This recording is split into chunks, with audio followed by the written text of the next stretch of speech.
The last session we saw introductory part of the subject engineering thermodynamics.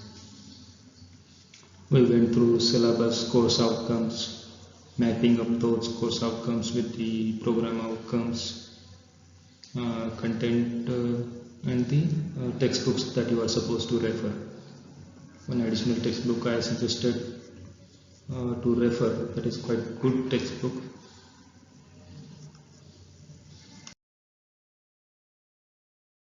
Next part is the objectives of the unit number 1. We are going to begin with unit number 1. So let's go through what are the objectives. So first one is introduce the term thermodynamics. So that thing will be beginning with the. Then describe the thermodynamic system and its types. We know that thermodynamics deals with the energy conversion, one form of energy to the another form, and that conversion has to be done with the help of some kind of system. And while having that conversion, the system is going to face some changes in its properties, its nature and all, and those changes we are going to study.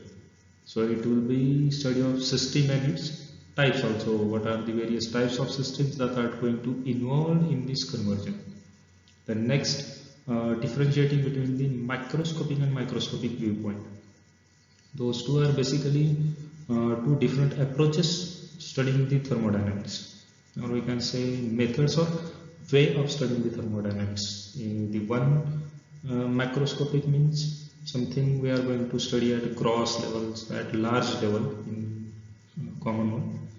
The another one is a microscopic viewpoint, that will be studying something in a minute detail referring to a molecular level. Then next one is thermodynamic properties, processes and cycles. So what are the properties that has got some importance in case of thermodynamics? That will be talking about various processes and thermodynamic cycles also. Then explaining the thermodynamic equilibrium. Till now you might be able to recall the concept of equilibrium from the mechanics, obviously. Static equilibrium, dynamic equilibrium. When we say that what is under static equilibrium and when it is under dynamic equilibrium, here we are going to study thermodynamic equilibrium. So what exactly in there, that will be talking about. Then comment on the quasi-static process. If I split that word quasi-static, quasi stands for almost, and static means stationary. So almost stationary, or we can say which is always in equilibrium, almost in equilibrium. Then we'll be discussing the work and heat transfer and work transferred and other types of works that we'll be studying. Basically we know that work and heat are two forms of energies, and from first law energy can be converted from one to another form. So work and heat are interconvertible. That has been proved by Joule's also. If you are able to recall the Joule's experiment where he proved that heat and work are interconvertible, the proportion ratios are different, but we can convert one into another. Then discuss the temperature and its measurement. So for that purpose we'll be beginning with the zeroth law of thermodynamics, which is basically a basic law that has been used for the temperature measurement itself is based on the zeroth law of thermodynamics. So that we are going to study how that zeroth law is applied for the temperature measurement, and after that we'll be studying few instruments that are used for the temperature measurement, their working principles, their applicability depending upon the temperature range, working environment and all. So that we'll be talking about. And lastly we are going to differentiate between sensible heat and latent heat. Sensible and latent heat, basically these are not kind of different types of heats. When you provide heat to, for example, you are heating water, then for part of that heating process, the same heat will be called as sensible heat, and for part of process it is called as latent heat. So when we call sensible heat and when we call latent heat, that we will be talking about.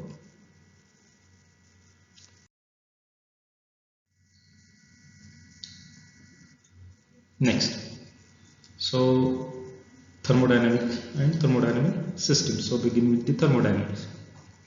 So as I said earlier, thermodynamics is basically study of heat and work conversion and the effect of that conversion on the system, or while having that interaction, what changes are going to occur in the system.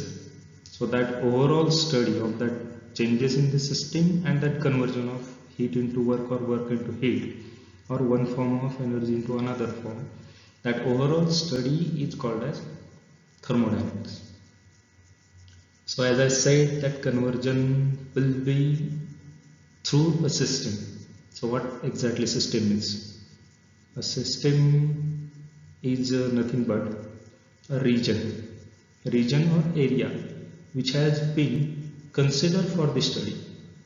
A certain part of the universe that has been considered for the study, and that region is basically going to be involved in that conversion. If you look at the diagram that I have drawn over here, you can see a shaded region named system surrounded by dotted line named boundary. Next to that there is surrounding. So we know that system is part of the universe that we have considered for this study. So what is boundary and what is surrounding?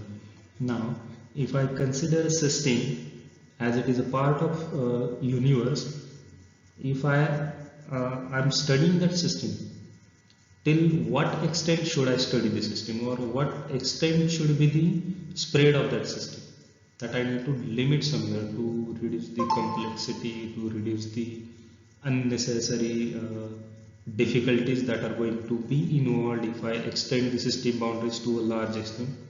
So boundary is nothing but a region surrounding the system, and that separates the system from the surrounding. So that boundary is there that differentiate between system and surrounding. Now that boundary could be real or imaginary. Let's take an example. Suppose I have got a balloon that is filled with nitrogen gas. I took it to the open atmosphere and pierce it with a needle. What will happen over there? As soon as I pierce that balloon, it will burst out. The nitrogen will rush in the atmosphere in all possible directions with all possible velocities. Now if I want to study that whole phenomenon, till what extent should I keep on studying? Till what extent should I extend my system boundaries? If I keep on extending, there will be involvement of houses, roads, trees and all, right? So involving all those things in my system are going to make my system unnecessarily complicated. And in that case, my study is going to be like difficult, as well as the result that I'm going to get are going to be I will not be sure about the result, right? So to avoid that, what I need to do, I need to limit my area of the study. Now as I am piercing that balloon in open atmosphere, should I build a wall in between the road somewhere to have my system boundary? No, that is not feasible. So I will limit my area of study with imaginary boundary. Means I will just fix that I am going to apply my thermodynamics till this region only. So that way I am dealing with the imaginary boundary. And in some cases I can have a real boundary, like a vessel filled with some gas or liquid, and I am applying heat to that vessel. So that vessel filled with that gas or liquid is my system, and the walls of the vessel is nothing but my boundary. So in that case, that is a real or physical boundary, right? So boundary could be real or imaginary. Now we know that energy and matter, those two are the important thing. Those two things are going to interact in between system and surrounding, or those two things are going to cross the boundary. Now energy could be in the form of heat as well as it could be in the form of work also. We know that both are the forms of energy. And third is nothing but the matter that is going to be exchanged beyond the boundary. Examples: flask, balloon, water, steam that was heated. These are some examples. Now I have drawn, there is one sketch composed of all those things. Just look at this one. Now here we will get the idea of exactly how system, surrounding and boundary comes into picture. Now here this is a flask filled with water. We are going to heat this flask with the help of this burner. The ultimate result will be, or the ultimate result of providing heat will be conversion of that water into steam. The density will decrease as water gets converted into steam and volume gets increased. So it will start accumulating in the balloon and it will start expanding. So we are going to correlate between the amount of heat supplied and the expansion of this balloon. Okay. Now if I say that all the heat supplied by this burner has got converted, or the overall that supplied heat has got resulted into expansion of this balloon. Is that right? Does all the heat supplied going to get converted into this converted into expansion of this balloon? No. We know that beside the burner itself there will be some atmospheric air. So there will be some heat loss to the atmosphere, right? When heat is supplied to flask, there is atmosphere around the flask also. So there will be another stage of the heat loss, and same in case of balloon also. So I cannot say that the total heat supplied by this burner has got resulted in the expansion of balloon. Some has got wasted over here, some has got wasted over here, some has got wasted even over here also. So whenever you study some phenomena related to thermodynamics, you need to consider system as well as surrounding, and boundary will be separating those two things, that is system and surrounding. Next is types of systems. There are basically three types of system. First one is called as isolated.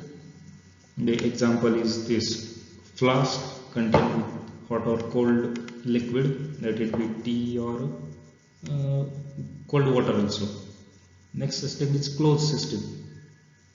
From image you can see that a vessel that has got water in it and has been closed with a lid.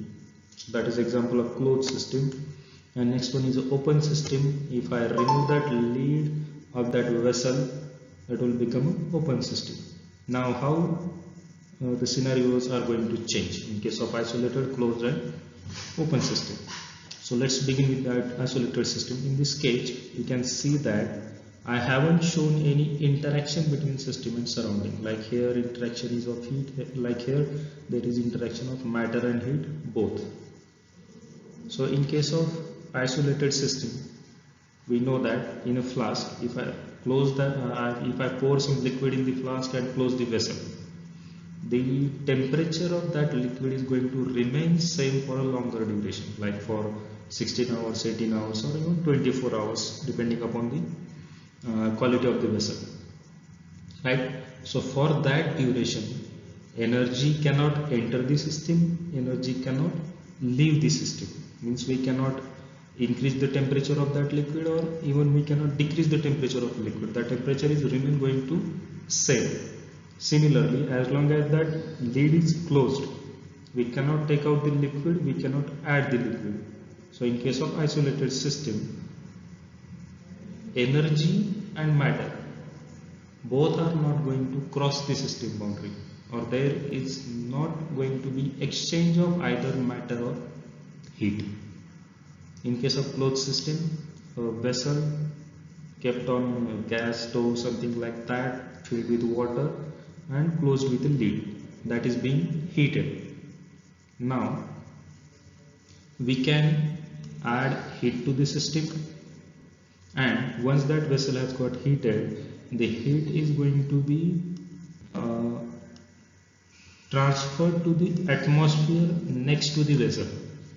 So heat can enter the system, heat can leave the system, but the vessel has got closed with a lid. So initially whatever amount of water I have poured in the liquid, that water is going to remain same. Even if it gets converted into steam, it is going to remain in the vessel. So matter or amount of matter is going to be same. So matter exchange is not there. So same that I have shown over here, the heat can be interacted across the system boundary. So there is exchange of heat but not exchange of matter, that is closed system. Now if I remove this lid also, it will become an open system where heat can enter the system, heat can leave the system. As it is open, I can add water. On heating, water will get converted into steam and that is going to escape the vessel by its own. So matter can enter the system, matter can leave the system. So when there is an exchange of energy and matter both across the system boundaries, that is the example of open system. Next. Now here we are going to talk about the difference between two approaches of studying the thermodynamics. First one is macroscopic approach, second one is microscopic approach. Now macro means something at big or total or gross, and microscopic is something at small level, right? So same thing is there. To differentiate those two things, two approaches, I will take one example. Suppose there is a vessel that has been filled with water. I know its initial temperature, means before heating what temperature it has got. Temperature is known, pressure inside that vessel is also known. Now I start heating the vessel. What will happen? The water will start boiling. If it has got that boiling temperature, and if I cross that temperature further or try to cross that temperature further, all the water will get converted into steam. It will start accumulating inside the vessel, and ultimate result will be there will be a built up of pressure, or whatever initial pressure was there before starting with the heating. At the end of the heating, pressure is going to be increased, right? Now if I want to correlate between the amount of heat supplied and increase in the pressure inside the vessel, means pressure before heating and pressure after heating. So amount of heat provided and change in the pressure inside the vessel. Now I want to study this one. So to study this phenomena, there are two approaches. First one is called as macroscopic and second one is called a microscopic approach. So what exactly happens in case of those two? So begin with the macroscopic approach. In case of macroscopic approach, if I want to study that effect, or to study that relation, amount of heat supplied and amount of pressure change, what I will do, I will put one pressure gauge on that vessel that will show me initial pressure before heating, and same device will show me the pressure after heating also, so that I will directly get the pressure difference because of supplied heat. That is first approach, that is macroscopic approach. Now in microscopic approach, what I will do, instead of using that pressure gauge before heating, I will consider individual molecule of the water. I will take its pressure, volume, velocity, density, all those things I will consider before heating. When I start heating, all those properties are going to change continuously. As I keep heating, these properties are going to change. So at different interval, I will keep noting down all those values. Now when energy is received by individual molecule, its energy is going to increase, and because of increase in energy, the molecules will start moving here and there in the vessel. When all the molecules start moving, they will start colliding also, and because of that all collision and motion in all possible directions, there will be increase in the pressure inside the vessel. Now in first approach, in macroscopic approach, what I did, I just fixed one pressure gauge and noted down the pressure difference. Now in microscopic approach, what I am doing, I am measuring property of individual molecule at different intervals, and I am going to correlate all those properties or changes in properties to predict or to calculate the actual pressure that is going to be there at the end of the heating.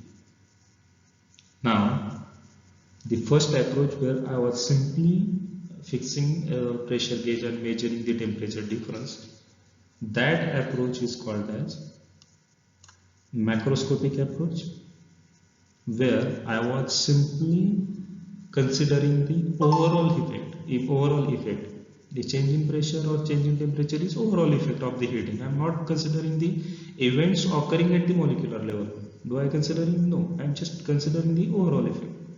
Whereas in case of microscopic approach, I am considering events occurring at molecular level, and that effect is going to be keep accumulating, and ultimate result is going to be change in pressure. So the macroscopic, or where the molecular events occurring at molecular level has not been considered, that approach is called as macroscopic approach or classical approach or classical thermodynamics. Whereas where the events occurring at macroscopic level are considered, that is called a statistical approach.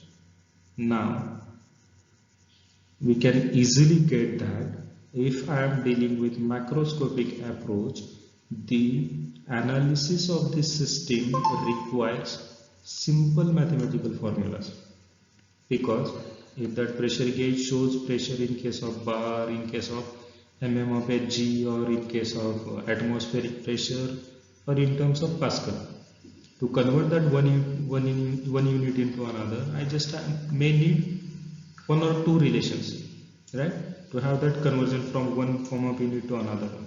So I need to deal with simple mathematics.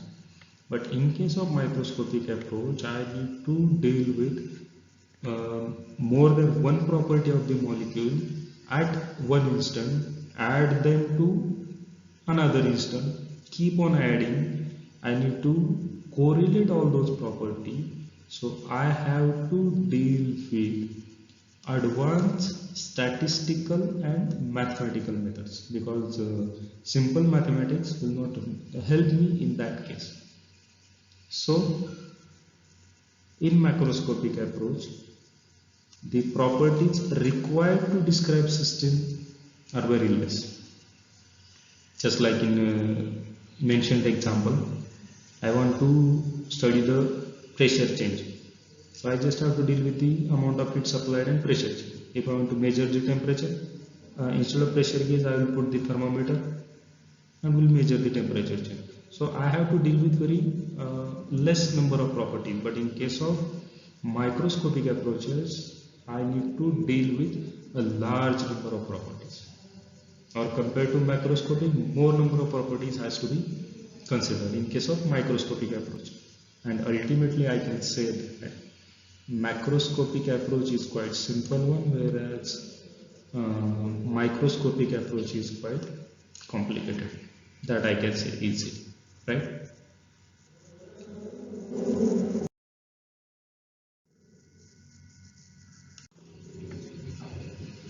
Next, thermodynamic properties of a system.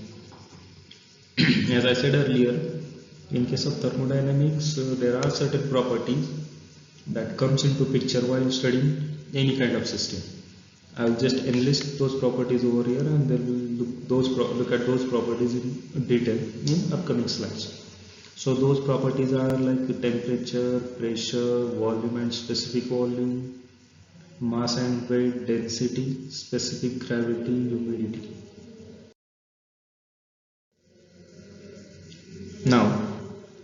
Let's differentiate between those properties, or those properties has got categorized into two major categories. Those two major categories are intensive properties and extensive properties. Now what are those intensive and extensive properties? Look at the definition of intensive properties. The physical quantity whose value does not depend on amount of the substance for which it is measured. That amount of substance is nothing but mass of the substance.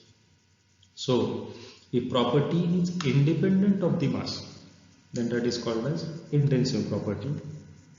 Opposite to that, the property that is dependent of the amount of matter, that is nothing but a mass of the system. So if property is dependent of the mass, intensive property, independent of the mass, intensive property, dependent of the mass, extensive property.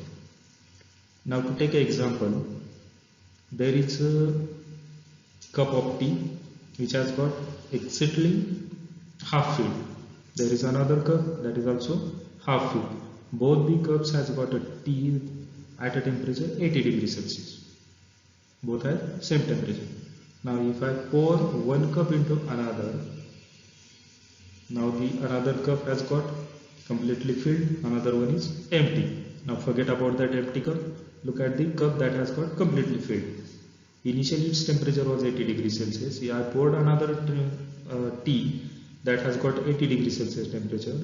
Now once it has got completely filled, will its temperature remain constant or increase? Remain constant. It is not. It has nothing to do with the addition, right? As both the or temperature of tea in both the cup was same, on addition also that temperature is going to remain same. So temperature has not changed even when we have added the matter. Just like that, this pressure, density, concentration, melting point, boiling point, and all other properties will not change even when you add or subtract the matter. On the other hand, there are certain properties that are going to change because of that addition and subtraction. The properties like mass. Obviously mass is going to change. Initially it was half filled. When I poured another half cup, it has got completely filled. Volume also has got changed. Half, it has got now twice. Similarly, internal energy, heat capacity, enthalpy, entropy, all those properties are dependent of the mass, and those properties are called as extensive properties. Now let's take a look of all those properties in a quick manner. Temperature. Temperature is nothing but degree of hotness or coldness. We cannot say that it is too hot or too cold. We need to specify it in terms of numbers, right? So that degree of hotness is nothing but the hotness or coldness is nothing but the temperature. Or we can say that the average heat or thermal energy contained by the particle or possessed by the particle is nothing but the temperature. This one is pressure. In a simple words, it is nothing but the force upon per unit area. Right? P is equal to F by A. F is in newtons, area is in meter square or millimeter square. So it is basically Newton per meter square or Newton per millimeter square. This is MKS unit. This one is FPS unit. So in this one, Newton per meter square, you can say it Pascal also. In case of pound per square inch, this is force is expressed in terms of pounds, area in inches, so pounds per square inch, PSI. We usually follow this unit, that is MK system. There are certain other units also that we need to study, or we will be dealing with those units also, that is atmospheric, bar of millibar and mm of Hg. Atmospheric is nothing but 1.01325 bar and or 760 mm of Hg also. 1 atmospheric is equal to.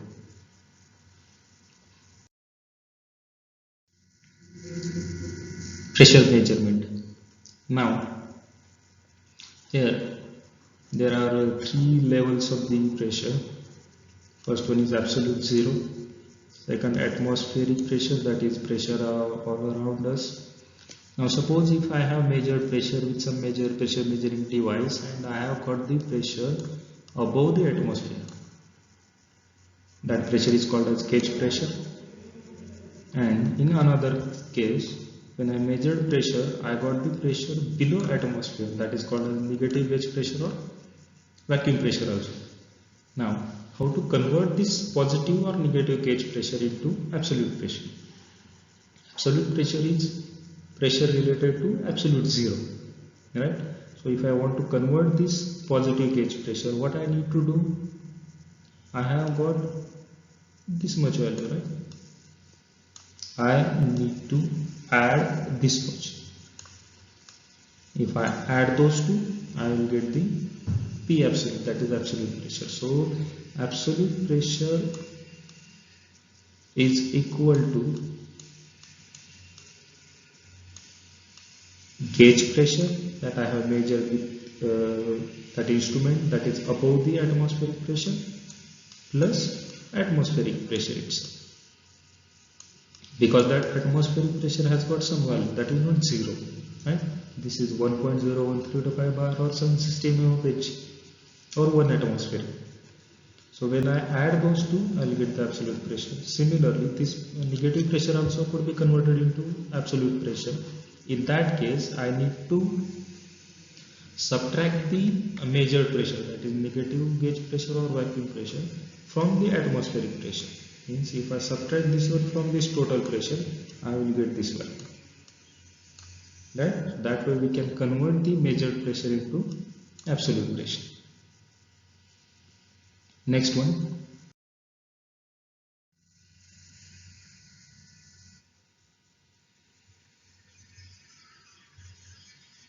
Mass. This is a common term that we are using on regular basis. It is basically amount of matter amount of matter contained by the body, that is nothing but the mass. Unit is kg or days. Second one is weight. Now we know that how to convert mass into weight. We just need to take product of mass with the acceleration due to gravity. W is equal to mg, and we know that universal value of that acceleration due to gravity is 9.81 meter per second square, and that product is going to get us the weight. These are quite simple terms, so I am not going to talk much about those two. Then next is density and specific gravity, denoted by rho. It is basically mass per unit volume. If I say a particular volume of that matter has got this much amount of mass, then that ratio is nothing but the density. It is mass per unit volume. So mass is in kg and volume is in meter cube, so unit is kg per meter cube. Now what is specific gravity? It is basically a ratio of the density of substance to the density of standard substance. If I consider a liquid substance, then density of water will be there. If I consider gaseous substance, then density of air will be there, because those two are the standard substances. Next one is humidity. Humidity is basically, if you are using air conditioners in your home, you might have seen that notification on the control unit, humidity. This is basically amount of water vapor in the air. More the vapor, more the humidity. Less the vapor, less the humidity. Now what is relative humidity? Suppose I am sitting in a room that has got a 26 degrees Celsius temperature and has got some humidity value. Then for the same temperature, what could be the possible maximum amount of moisture? Means for same temperature, what maximum value could be there, that I need to know. And if I take ratio of that actual value to the maximum value, that ratio is nothing but the relative humidity.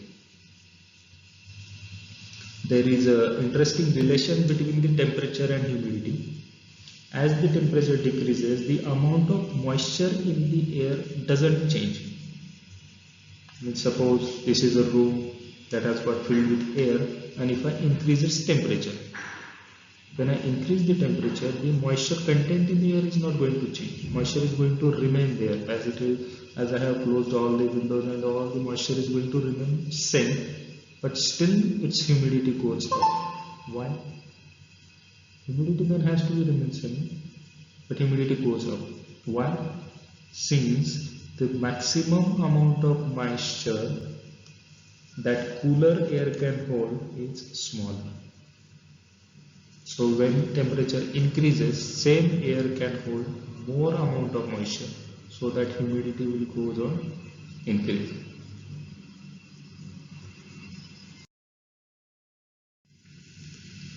Now next one is important difference between the categories of the properties itself, point function and path function. Now in common language, we can say that point function means something that is independent of the path, and path function is something that is dependent of the path. If I take an example, suppose in this room, this is a room where there is one table in this corner that I need to push to this corner.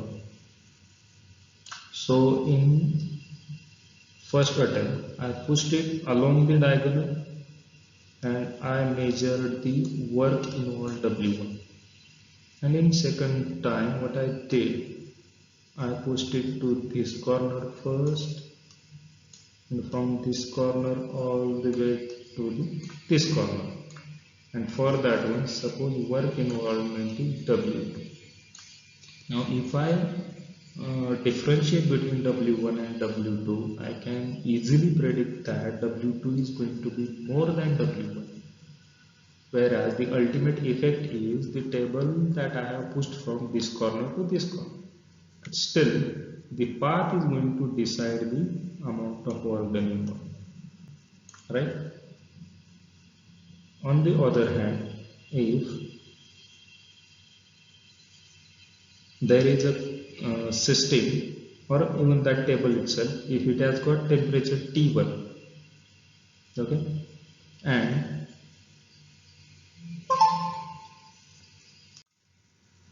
pressure P1, and suppose has got some volume. If I push it from here to here by this path or by this path, well, its volume is going to differ. Volume is going to remain same. Its pressure is going to remain same. Similarly, temperature is going to remain same. Right? So those properties are independent of the path.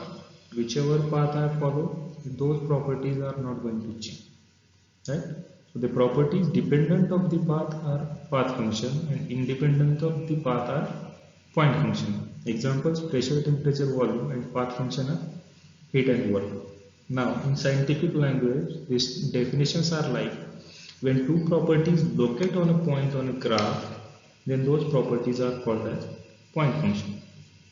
And in case of path function, the properties which cannot be located by a point but are represented by area on the graph. In that case, area of the graph pertaining to that particular process is a function of the path of the process. Such quantities are called path function.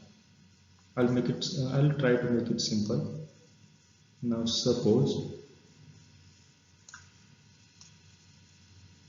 initially system is at this state, and then I have changed that system to this state.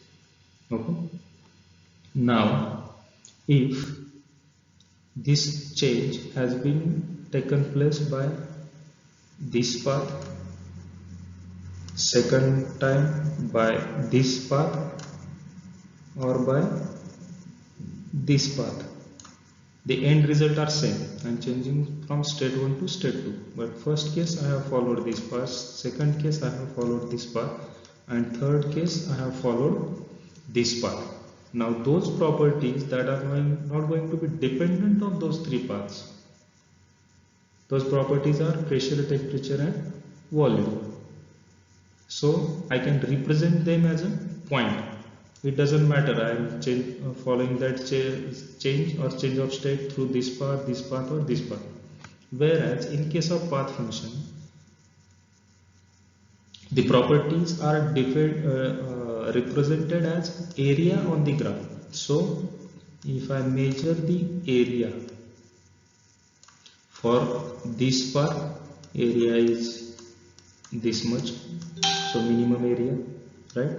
For this path, area, there will be addition of this additional area, but total area will be this much, so area has got increased, so more amount of property will be there. Similarly, if I go for this path, there will be further increase in the area, right? So these properties cannot be represented as a point. Those properties will be represented as area, and as path changes, that area changes. So these are dependent of the path and called as path function. Path functions have inexact differentials. Inexact differentials means if I put the lower limit and upper limit for the differentiation, I will get the exact value, right? That is exact differential. But if I don't get that value, that is called as inexact differential, and that is denoted by dou instead of d. So instead of dq and dw, it will be dou q and dou w, right? And the properties are point functions that depend on the state only and not on how the system reaches that state. Means those properties are dependent on that end state only and not the path followed. So that properties are called as exact differentials.